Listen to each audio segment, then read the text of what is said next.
The Michelin brothers have to be one of the best co-founder teams that I've ever read about. So one brother made the product and the other brother sold the product, and they did their respective jobs better than anybody else in the world. André Michelin may be the greatest marketer of all time, and his brother Édouard is one of the greatest industrialists of all time. In fact, Édouard would give the following speech to his employees constantly. It says, "Little streams make big rivers. A single minute lost each hour adds up to 8 in a day. 2,400 minutes in a year. That's 40 hours per worker. If our factory employs 20,000 workers and each loses that minute per hour, that is the equivalent of 333 years of work lost." The best founders in history were all looking for ways to save both time and money. The Michelin brothers were no different. In fact, there's a line in one of their biographies that says saving both time and money was one of the principal concerns of the chiefs. That is how I know that if they were alive today, they'd be running Michelin on Ramp. Ramp is the presenting sponsor of this podcast, and Ramp is a guaranteed time and money saver. Ramp gives your business easy-to-use corporate cards for your entire team, automated expense reporting, and cost control. Michelin was one of the fastest growing and most innovative companies in the world in their day. Many of the fastest growing and most innovative companies in the world today are running their business on Ramp. Why? Because one of the reasons is because Ramp has the most talented technical team in their industry. Becoming an engineer at Ramp is nearly impossible. In the last 12 months, Ramp has hired only 0.23% of the people that applied. That means when you use Ramp, you now have top-tier technical talent and some of the best AI engineers working on your behalf 24/7 to automate and improve all of your business's financial operations. And as you're about to hear, the Michelin brothers would have loved that. Ramp has built a team of A-plus players that would make Steve Jobs proud. And what kind of product can a team of A-plus players build? A product that creates so much value for their customers that the customers never leave. Ramp is an example of that. Last year, 12,059 businesses signed up for Ramp, and only 8 of the 12,059 businesses decided Ramp wasn't for them. I run my business on Ramp, and so do most of the other top founders and CEOs I know. Make history's greatest entrepreneurs proud by going to ramp.com to learn how they can help your business today. That is ramp.com. There's another tool and technology that I want to tell you about, and Ramp actually uses this tool. It is Vanta. I just told you that Ramp has the best technical talent in their industry and how becoming an engineer at Ramp is nearly impossible. Knowing that the team at Ramp trusts Vanta was a huge positive signal for me. And when I talked to Vanta's founder, Christina, it became obvious why Ramp uses Vanta. Vanta helps your company prove you are secure so more customers will use your product or service. You can think of it like an intelligent security assistant that helps your company pass audits without tons of manual work. This is important because, number one, customers need to trust you. If your company handles sensitive data, customers want to know that it's safe. The certifications that Vanta helps you get prove that you take security seriously. Number two, Vanta helps you win deals and close contracts. You will lose deals without it. Many big companies won't sign contracts unless you are certified. No certification equals lost sales. This is why the average Vanta customer reports a 526% return on investment after becoming a Vanta customer. Number three, manual compliance is slow and painful. Doing everything by hand takes months. The Michelin brothers would not tolerate wasting valuable company time doing something with labor when technology can help you automate it. And number four, you stay secure over time. Vanta keeps checking your systems constantly so you don't fall behind or forget anything important. Your intelligent security assistant works around the clock. Vanta will help you win trust, close deals, and stay secure faster and with less effort. Go to Vanta.com to learn more. That is Vanta with a V, Vanta.com to learn more. And if you tell them that David from Founders sent you, they'll give you $1,000 off. That is Vanta.com. So I spent the last 2 weeks reading 2 biographies on the Michelin brothers, and both books centered around how they took over a bankrupt and a decrepit factory and then turned it into one of the leading tire manufacturers in the world. In fact, a place that the company still holds more than 100 years later. So the 2 books I read were Michelin, A Century of Secrets, which details how the 2 brothers kept their entire operations shrouded in secrecy, while simultaneously going to extreme lengths to make their company and its products known to the world. And the second book was The Michelin Men Driving an Empire. So the first book was actually translated from French by my friend Cameron Priest, who also helped me with last week's book on Michael Ferreira. Cameron and I have been texting all week about the just insane stories that are in these books. So most of what I want to talk to you about is the genius that the older brother, Andre, applied to marketing and advertising. But there are a lot of things, there's just a lot of things in this story I think will blow your mind. At least they blew my mind. And even more amazing is what Andre was doing in marketing and advertising. Before there was any kind of playbook to learn from, he starts coming up with great ideas in the late 1800s, for God's sake. Before I get there, I need to give you, there's a few things you should know, like some prehistory and some background, before we get into how Andre came up with all these great ideas, essentially to market what would seem like a commodity product. It's a tire. There are other people's making tires. So the prehistory that's important was the fact that the brothers were asked to take over a failing family business. So the two brothers, Andre's the older one, and Édouard is the younger one. They will eventually turn this failing factory into Michelin. It was not that at the time. And so Andre, when this happens, he's in his early 30s. Édouard is in his late 20s. Andre was trained as an engineer, and he was the obvious choice to run a factory manufacturing new products, right? But he wanted to live in Paris and not the remote and isolated part of France where the factory is located. So in a reversal of roles, he convinces his younger brother, who is an art student, to run the factory instead. And so I was thinking about this while I was reading both books. The artist, the brother that's the artist, is going to go on to become one of the greatest European industrialists in history, while the engineer may be the greatest marketer in history. Another thing to know, when they start doing this, they had no experience. They're very unlikely. You wouldn't have predicted that these two brothers would go on to do what they accomplished. But as you're going to hear, they're both wicked smart, relentlessly resourceful, very secretive, which is actually really important. I'll talk more about that later. They're obsessed with quality and obsessed with winning. And then I think one of the most important traits that just jumps out in both books is the fact that they're both default aggressive. They don't dilly-dally and wait for opportunities to come to them. They're default aggressive. They go after them with everything they have. So when they take over the factory, they didn't know what product they should be making. So at the time, this small factory that's about to go bankrupt, that was founded by their grandfather, was producing farm tools and then assorted products made from rubber, like hoses. The rubber part is obviously going to be important, so keep that in mind. The factory was not making tires. So when the younger brother, Édouard, shows up at the factory, he finds a stack of unpaid bills, a small team of workers who haven't been paid their full wages in months, and a banker refusing to extend any more credit. So their grandfather's company's on the brink of bankruptcy.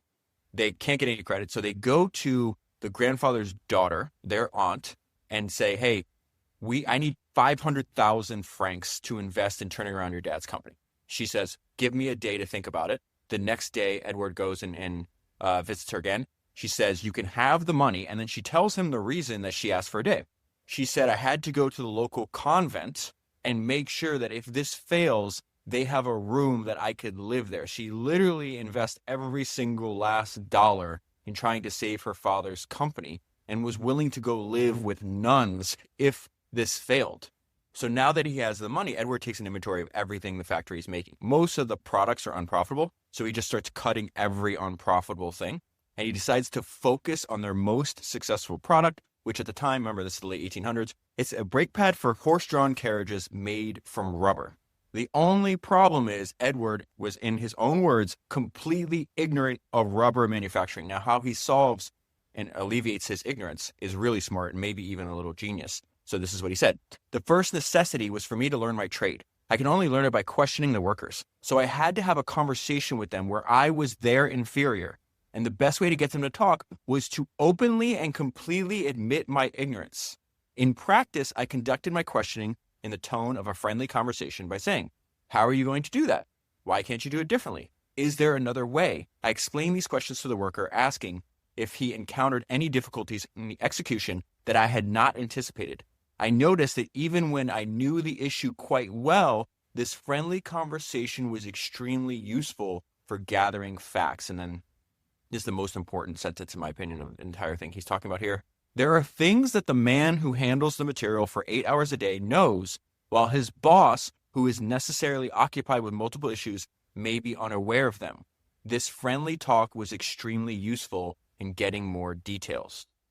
Now, another thing I admire about the brothers is even though they're experienced, they're extremely ambitious. So their idea is like, hey, I don't want to be just this like small local factory, making a profitable product in a dying industry. They are going to, throughout their career, they're going to successfully ride multiple technological waves. This is 1891. So horse-drawn carriages, which they're making products for, they're currently being displaced by the bicycle and then soon to be the car. So they're talking about switching to a market. Can we build products for, instead of a dying market, for a growing market?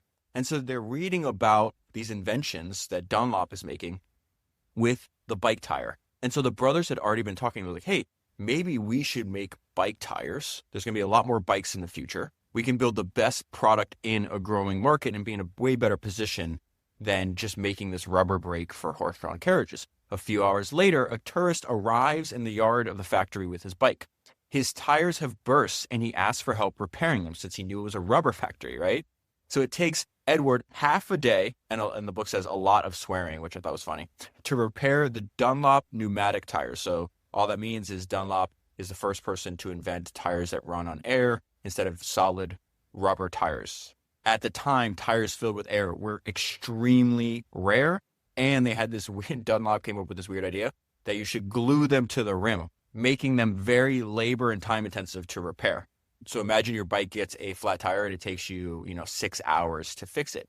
But Edward realizes something, he fixes it, then rides the bike to test it, and he's shocked at how much more comfortable air-filled tires are for the rider over solid rubber tires. Before air-filled tires, everybody used solid rubber tires because they were puncture-proof and they would last a long time, but they'd produce this extremely rough ride. They said you'd ride around on rubber tires and it would hurt your liver after a tire. After a while, you felt every bump. And if people weren't using solid rubber tires, they would use tires made out of wood, which also felt like shit. So he sees a massive opportunity to make improvement. And this insight that he has, he says, as long as it takes a day to patch a nail hole, this new tire cannot develop a market. It will not find a market. What is needed is to make it easily removable, which they will call detachable. Okay, what is needed is to make it easily removable, and that will change the future of the bicycle.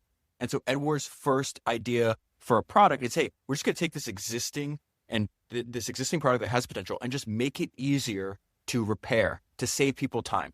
And so he sets him and the rest of his employees to the task of creating a bicycle tire that rides on air and is easier to fix and repair. Now, this is nuts. And so this is essentially the product that he is attacking. At the time, the repair manual that is used for changing a flat tire on a bicycle was 60 pages long of detailed explanations. So we're just going to make that easier, and then we'll find a market. Now, they had an advantage over other rubber companies and other tire manufacturers too, is because they were completely desperate and they were in a bad situation. Their backs were up against the wall. So they said, we have to recognize the factory's best cards and play them hard. This is what I meant about them being default aggressive, which will reappear over and over again throughout our conversation.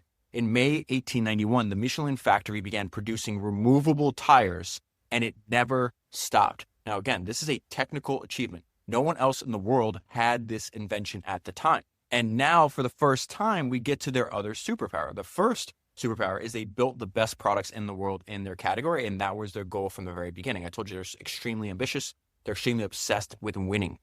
That was the talent of the younger brother, right, Edward? The second superpower was that the older brother, André, may be the greatest marketer of all time. So the fact that the co-founders, this is a really important point before I start going into it immediately. They make this invention and then they're like, we're going to find the best possible way to market it right away. Really important point to understand is the fact that the co-founders and brothers had complementary skills. This is very important. One makes the product and one sells the product. André would show him to be as gifted in explaining tires as his brother was in designing them. And the way that Edward explained this is, I'm the champagne, he's the bubbles. So at this point in time, they're the only people in the world with a detachable, pneumatic, air-filled tire for a bicycle. So they're thinking of ways, how do we sell this? A few weeks later, the most read and influential newspaper in France announces a race for bikes. The race starts in Paris, it ends in Paris, it travels a total distance of 1,200 kilometers. The event was scheduled for 15 days later, and so we see this correspondence between the two brothers. You're going to see that the older brother is obviously, the one that's way more aggressive. So the older brother, André, writes his younger brother. He says, this would make for a fantastic launch. We need to win it. His younger brother writes back, "The deadline is too short. We will never be ready." Andre, the older brother, writes him again, "We are the only ones with a detachable. It is an advantage we have and we may never have again. Figure it out." He was dead right in saying that because of what happens next. So the two brothers go to see the favorite of the event.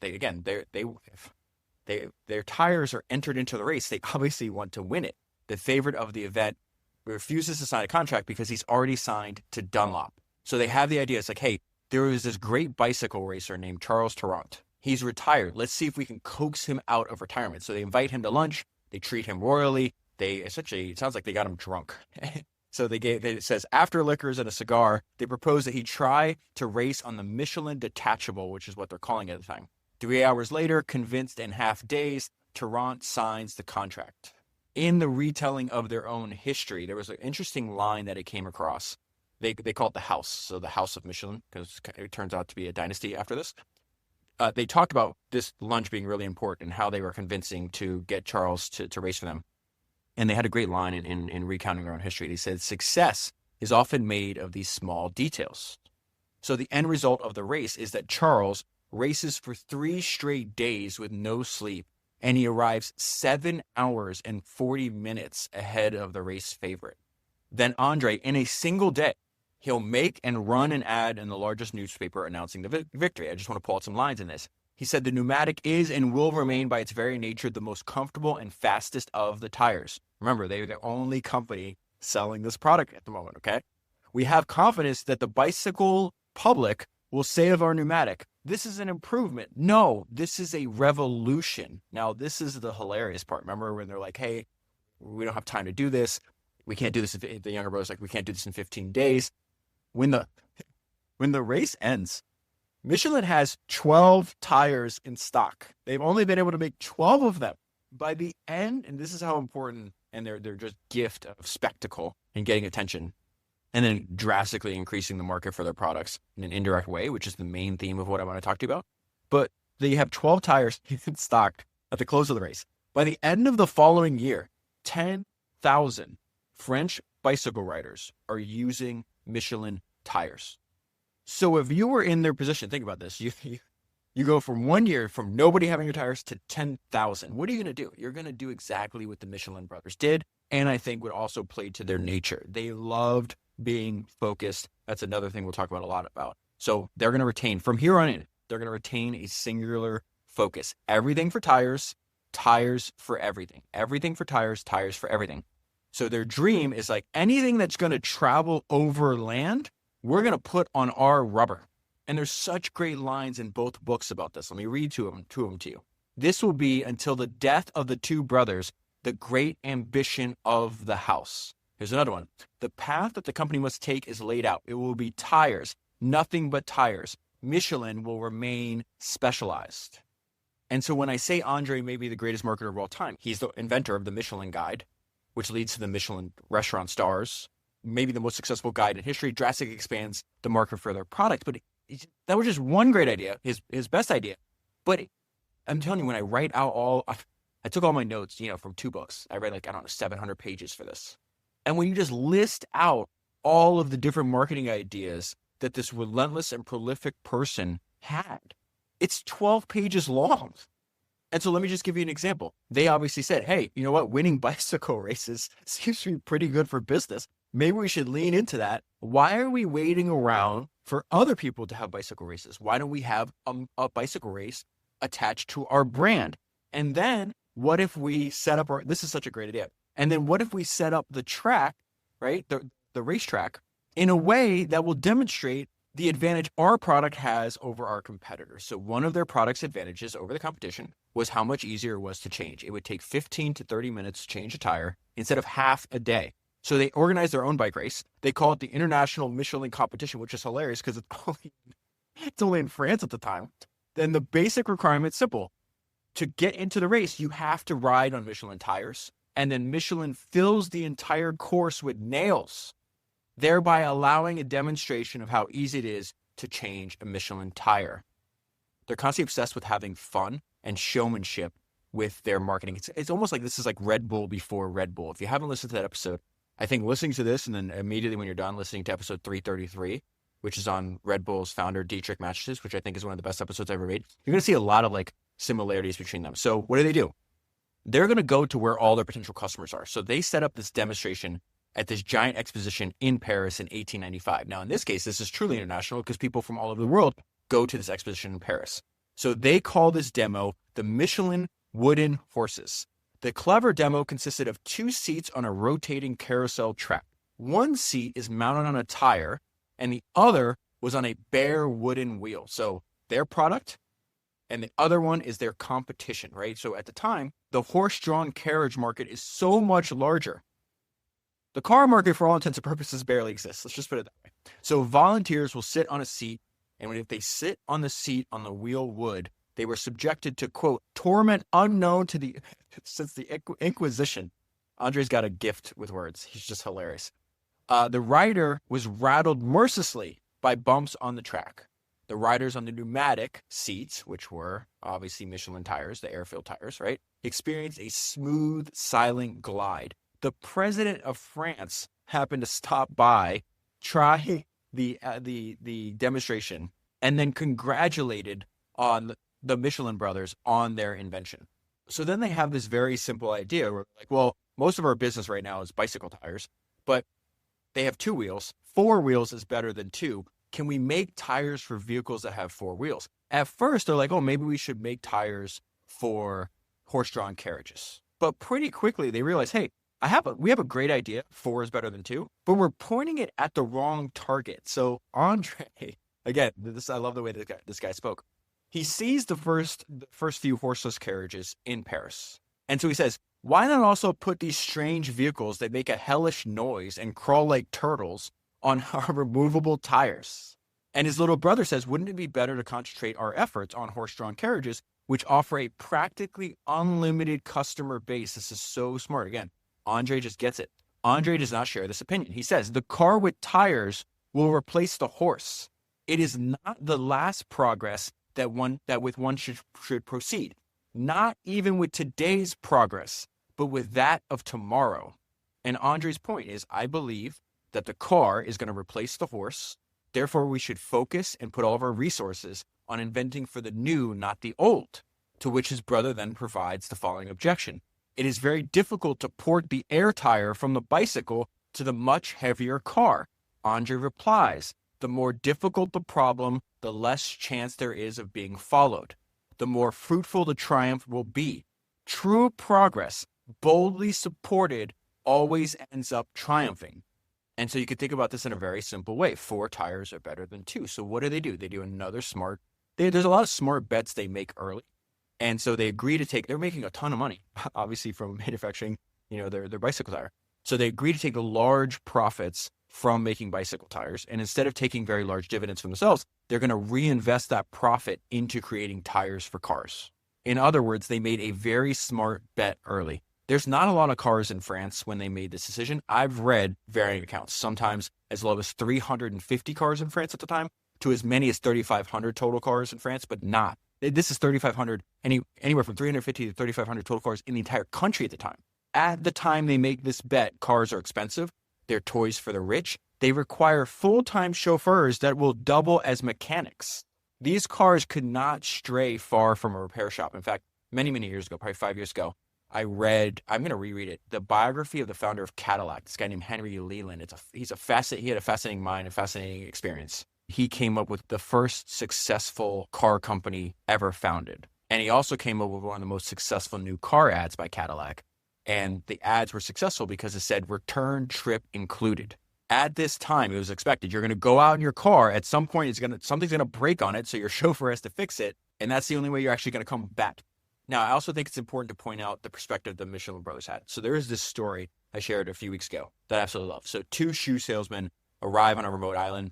The 2 salesmen, right, see completely different realities based on their mindset. One salesman looks around, notices that nobody on the island wears shoes, writes back to his company, says, hey, there's no opportunity because no one here wears shoes. The other salesman sees the exact same situation but reaches the opposite conclusion. He sends back a message saying there's an entire population that could benefit from our shoes, but simply hasn't been introduced to them yet. The Michelin brothers were like the second salesman. They look at the market and they're like, oh my God, we're going to go all in on making car tires that run on air, because there is an infinitesimal, that's the word they use, minority of the cars in France running on air. So a small number of an already small number, and they're excited about this. And their point was, if you just use their product, they believed in the superiority of their product. So if they test out their product and they go for a ride in a car on their product, their outcome after that happened, Andre proclaims, he's like, in 10 years, all cars are going to have our tires. Our product is just so obviously superior over the alternative. So once they have this new product, they have this air-filled tire that you could attach and change, and it's easier to change a tire. It's a much smoother ride. Now they have to figure out, okay, we can make this thing, but how do we sell this thing? We're in it's such an almost non-existent market. So how do we make this happen? How do we sell more tires? This is the genius part. This is the part that I was most fascinated with in both books. They figured out you must create the conditions for your product's success. You must create the conditions for your product's success. They converged everything around this core loop. Encourage more driving, which leads to more movement. More movement leads to more wear leads to more tire sales. They realized that a tire company will only prosper if people travel more. So we are not going to sell tires. We are going to sell movement. And they commit to this mission for the long term. There's a great line in the book. It says in the year 1900, Michelin's purpose had been to get more people on the road. And in the mid-1920s, that purpose had not changed. And there's just a litany of great ideas that they use to do this, to encourage more people to get out on the road. If more people are on the road, we're automatically going to sell more tires. So the first thing they do is they increase demand with spectacle. They viewed races as opportunities to demonstrate their new products. They already knew this worked for bicycle racing. Why wouldn't it work for car racing? They built their own car called the Lightning, and they drove it themselves in one of the longest car races in Europe. It was the first car ever raced using Michelin tires. The exact same thing happened in this race that happened when they did this for the bicycle race. It gives them a ton of publicity, and then orders for tires start flooding in. When they're not driving in these races, they made sure to sponsor. They sponsor air races, bicycle races, car races. They would offer to put up money for cash prizes for the contestants that win. This is what they said. To sell tires, we first had to sell excitement.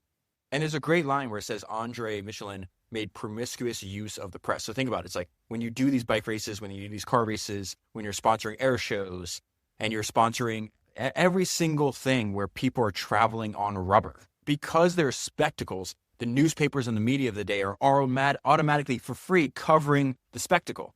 But Andre didn't stop there. Again, he made promiscuous use of the press as one of the greatest lines. He wrote a column every Monday for one of the most widely read papers in France. The column was called Michelin Mondays. Readers of the column would learn about routes they could take for driving. They'd learn about hotels and inns on that route. Special meals. Remember, this is going to be turn into the Michelin stars when he does the guide, many years to the future. They'd learn about special meals on the route. They'd learn about different sites. They'd learn about where the mechanics are. And Andre was prolific in all things that he did, not just this. He wrote hundreds of these columns. One of the books made a reference to an idea that appears in the 636th Michelin Monday column. Here's another idea that blew my mind. They built road signs across France. The job of the government was done by a private company. They built all these road signs, thousands of them, for free. Why? Because better signs meant longer trips, more driving, more wear on the tires, and therefore more tires sold. Every single sign had an ad that said, "Gift of Michelin."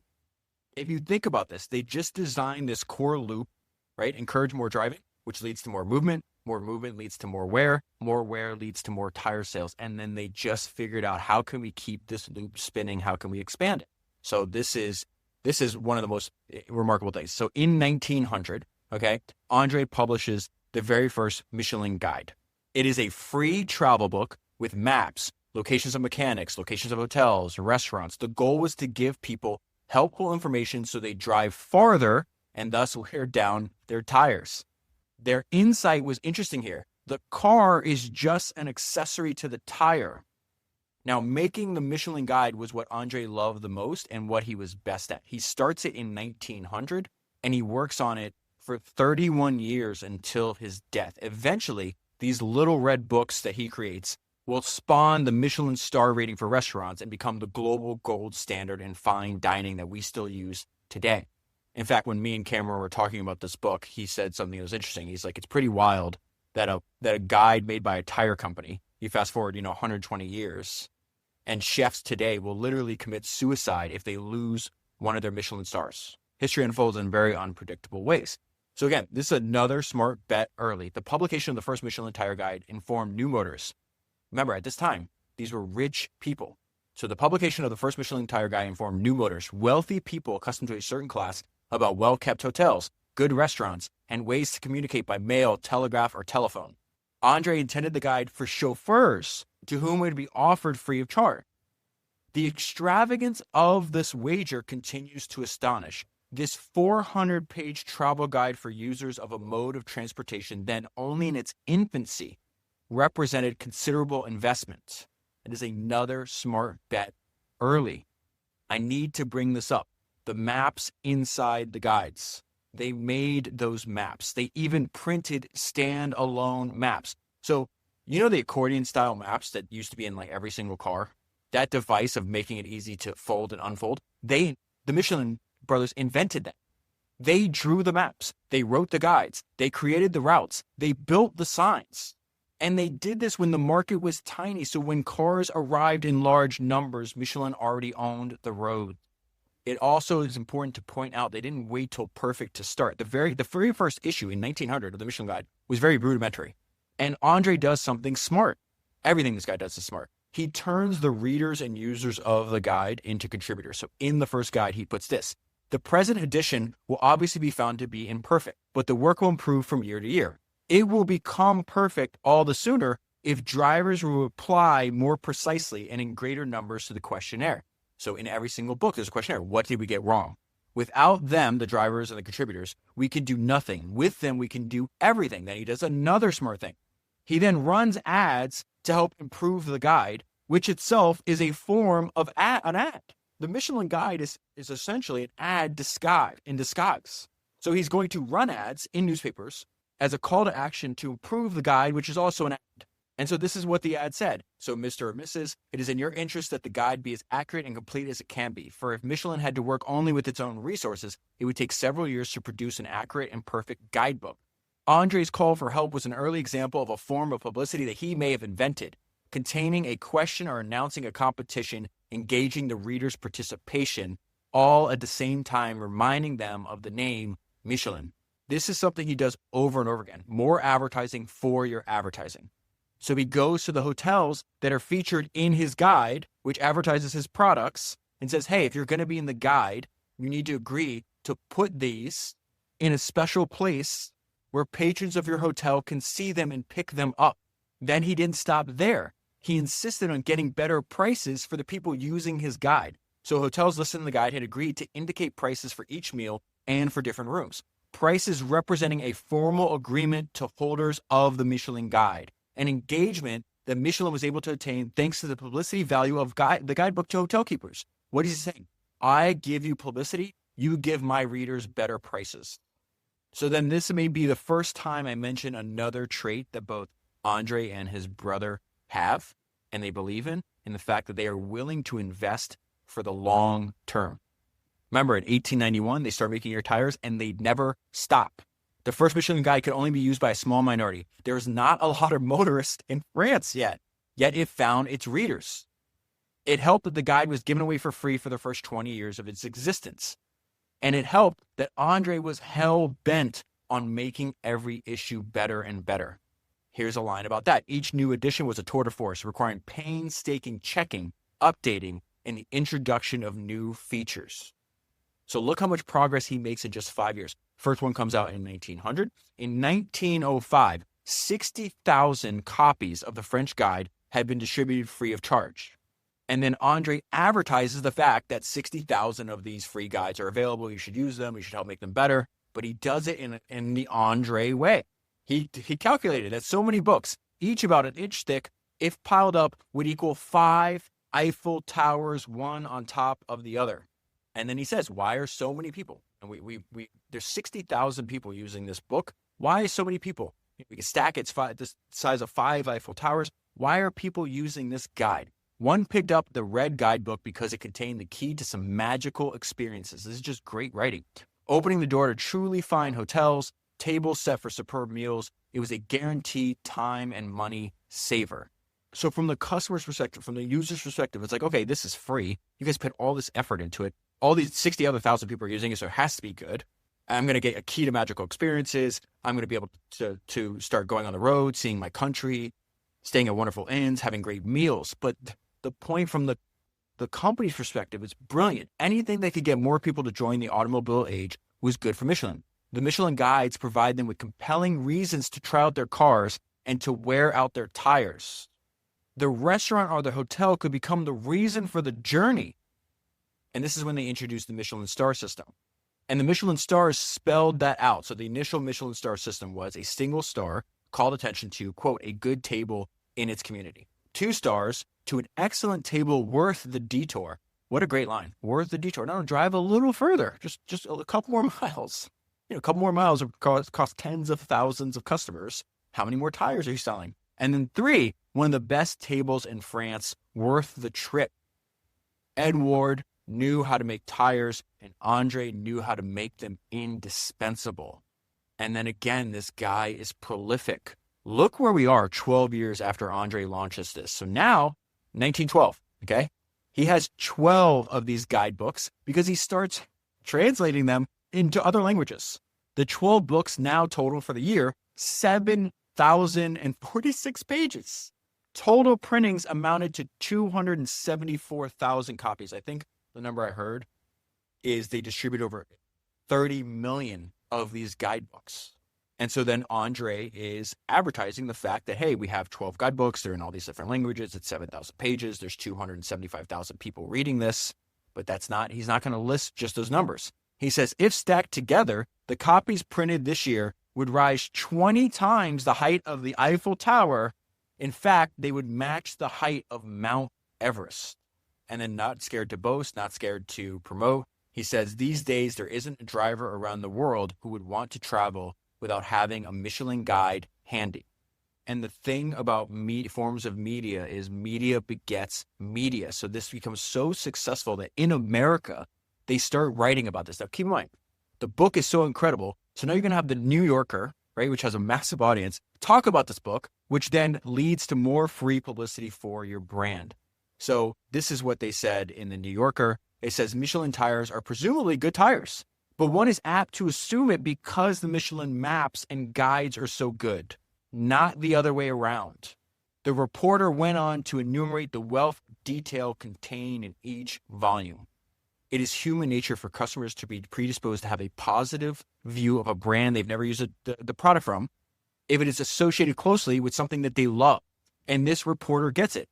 They're presumably good tires because the guides are so good, not the other way around. Think about how difficult it'd be like, here, I make tires. They're great tires. This is what I do. These are all the stats, and this is the innovations I have. Will you please buy them? That's a lot harder sale than, hey, you've used this guide for years. Now you're driving. Now you have a car. Now you're driving more. Of course, you're going to use Michelin tires.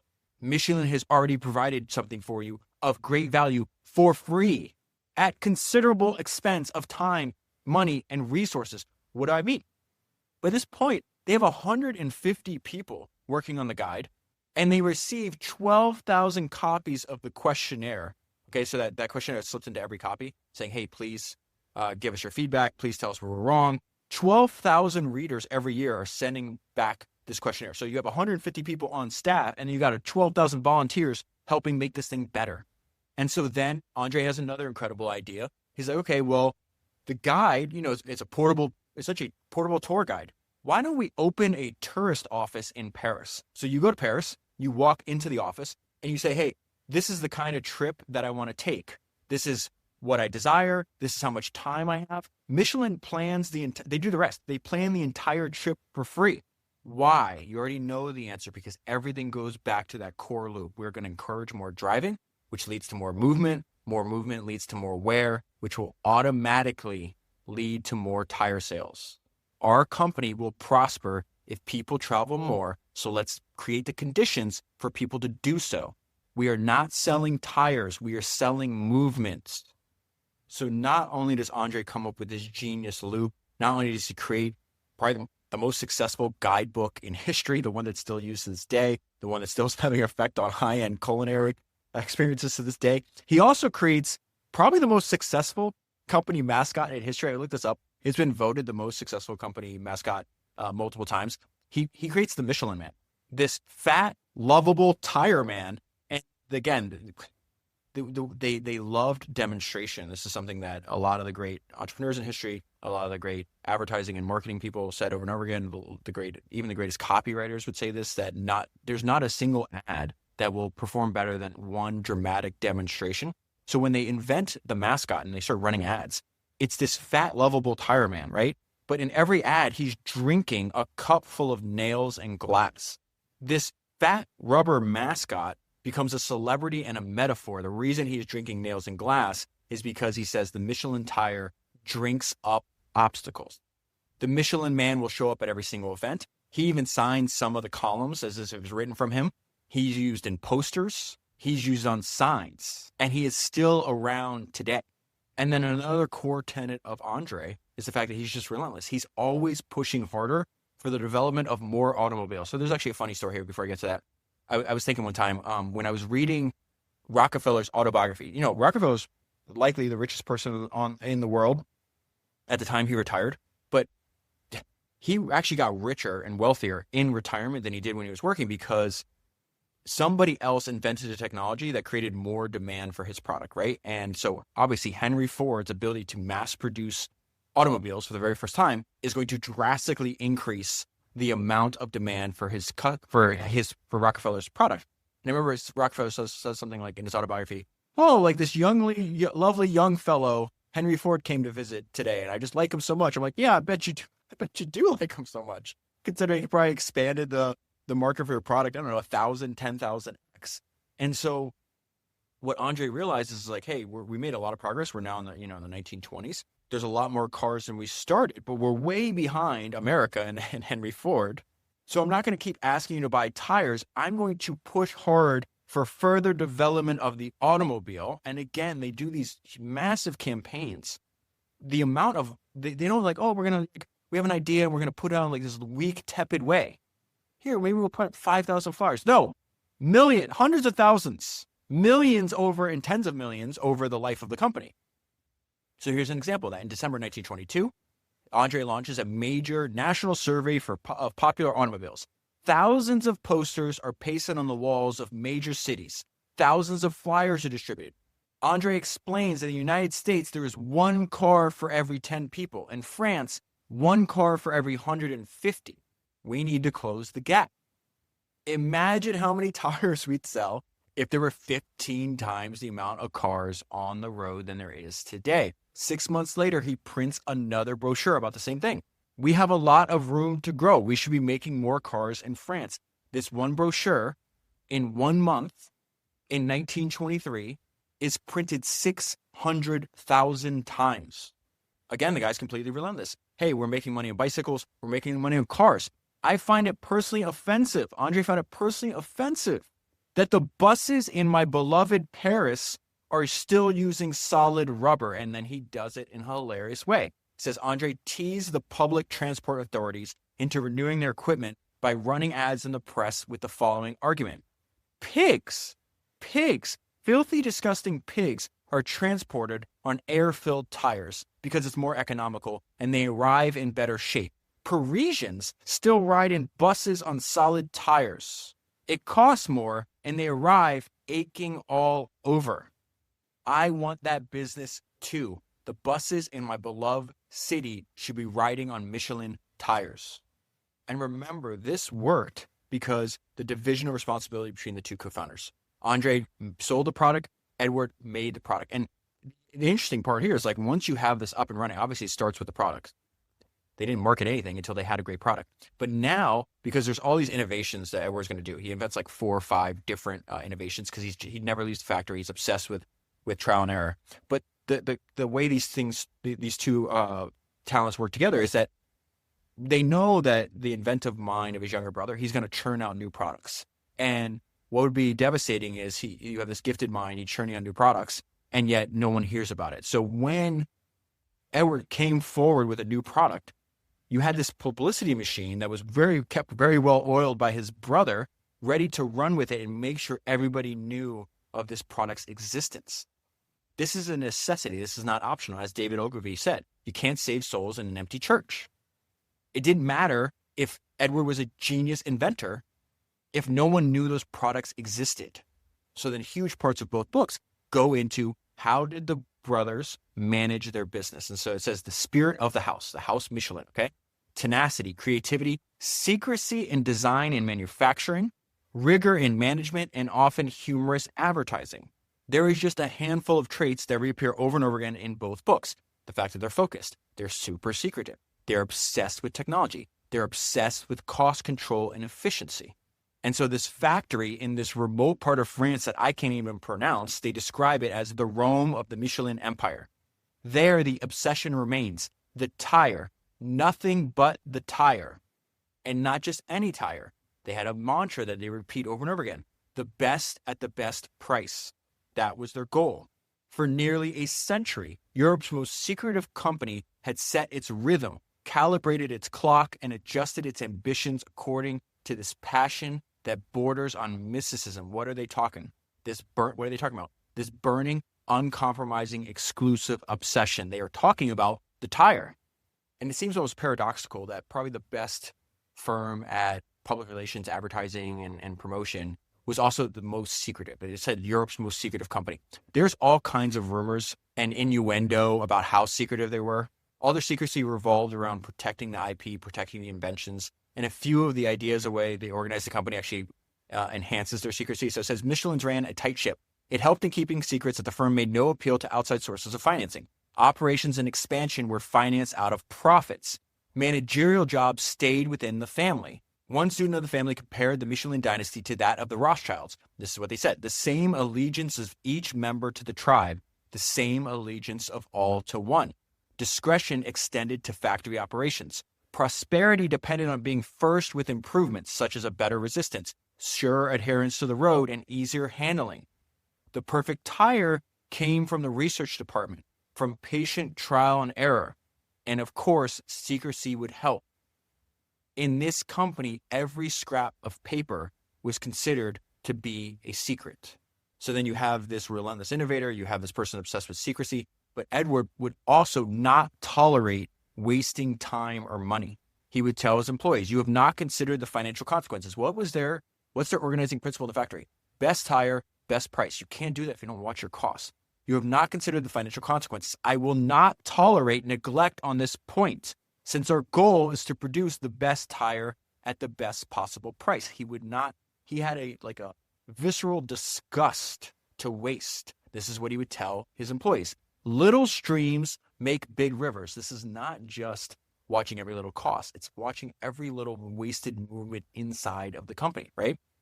So he says, little streams make big rivers, which means that a single minute lost under each hour adds up to 8 in a day. That is 2,400 minutes in a year, or 40 hours per worker. If the factory employs 20,000 workers and each loses that minute per hour, that is 800,000 hours in a year, the equivalent of 333 years of work. And so what Edward did was he would search the world for great ideas. He didn't care where they came from. And then he would implement those ideas into the business. So he sees the form of scientific management, essentially what's happening in factories in America on a large scale, measuring and then breaking down tasks into their simplest elements, spreading them across a continuous chain, thereby making it possible for workers to produce more with less effort. He's essentially describing the Ford Motor Company's conveyor belt system. That is obviously a better system. So he takes that idea and he applies it. Instead of manufacturing cars, he takes it and applies it to manufacturing tires. Now, he watches every penny, but he invests heavily in technology. If you listen to the episode last week, the Michael Ferrero episode, secretive, obsessed with technology, doing something for a very long time, no outside financing. It's the same ideas over and over again. Are you seeing this? And again, obsessed with watching costs, but investing heavily in technology because technology leads to growth and efficiency. The company never hesitates to spend fortunes on industrial robots or ultra sophisticated measurement equipment. Remember, Michael Ferrero talked about almost like in a lustful way about his robots and about how beautiful they are, that he thought they had a soul. It's the same thing here. And so we're going to invest in technology, but we're not going to tolerate waste. Édouard returned to one of his favorite subjects, economy. Saving both time and money was one of his principal concerns. He had a penny-pinching side, a pathological penchant for efficiency, and he rooted out anything that would slow him down. This is a maxim that he would repeat over and over again, and a great line, by the way. Slowness is the special defect of large companies and a cause of their ruin. And so the fact that he was obsessed on making the best product, the fact that he would watch his costs, the fact that he invested in technology, the fact that he was obsessed with the long term, his singular focus fed all of this. People would come in and be like, hey, we have this other idea for a product, and he would flip out. He wanted to hear nothing about creating a different product. The tire, just the tire, he would say. Let us not get distracted. Sirens are seductive but dangerous, he would say. We have too much to do with our tire to embark on anything else. Besides, this industry is thrilling. It will revolutionize the world. I cannot resign myself to seeing it grow without contributing to it. Édouard believed in the power of specialization and focus. Now, keep in mind, the other competitors, there's a bunch of other rubber companies that are making tires, but they would also dabble in other products. They'd make hoses, they'd make shoes, they'd make balls, not the Michelins. They bet the future on one thing, tires. The brothers instilled a culture of everything for the tire and tires for everything. Everything for the tire and tires for everything. And think how crazy this is, right? They start 1891. They both die about 40 years later. What's the chance that they picked right? What is the chance? Think about this. Like, think about what the car was like in 1895 or 1900 when the Michelin Guide came out. The cars from that point, even 10, 20, 30, 40 years into the future, certainly now, they're going to change in every single imaginable way as the years go by. Who the hell would have predicted that the single constant would be the rubber tires? The Michelin brothers picked right. They could invest. If you think about it, what did Jeff Bezos say? Like, you should invest in things that won't change. In the beginning of Amazon, he's like, what's true today, that's going to be true 10 years from now. And if you can identify those things, you can invest heavily in them and reap rewards over a long period of time. His whole idea was like, 10 years from now, people are going to they're not going to wake up and say, hey, I don't want my package faster. I don't want more selection, and I don't want lower prices. So let's just invest in those things, and then we're going to reap dividends for decades. That is the key that we see over and over again in these stories. Stay in the game. Do not interrupt the compounding. And so Édouard would say that. He's like, this is what he's talking to his people in the factory. Do not rest on your laurels. We have customers who came to us at the beginning of our activity 20 years ago who have never bought tires from anyone else but us because they are good tires. That's the same thing that Ferrero said, that I made the best possible sweets and comforts and chocolates that I could. And now that kid who used to eat my chocolate 60 years ago has grown up, is a grandmother or grandfather, and their grandkids are now eating the chocolate. We have people who bought tires for us 20 years ago. They are still buying tires from us because they're good tires. To make good tires, you must make constant improvements. Got to beat last year's Michelin tire. And finally, it helps if you love what you do. Édouard stayed in the factory. He says it was an exceptional event if he made a departure from his sacred habits. He rarely left his workshop. And after his older brother André dies unexpectedly from bronchitis when he was in his 70s, Édouard tells his doctor, "You've got to keep me alive for another 2 or 3 years. The factory needs me." The Michelin brothers loved their business and they believed in their mission. You cannot ask for more. And I'll leave you a reminder with the main idea: to create the conditions for your product's success. The Michelin brothers embedded their product inside human movement itself. They were engineers of movement. Their genius insight: make the world move and make sure it wears out your product when it does. And that is where I'll leave it. For the full story, I recommend reading the book. One of the books is only available in French, so I'll just link to the English version of the book, The Michelin Man Driving an Empire.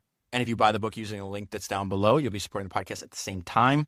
Also, do me a favor, make sure that you're on my personal email list. You can sign up by going to davidsenra.com. The link will also be down below. I email my top 10 highlights for every single book that I read.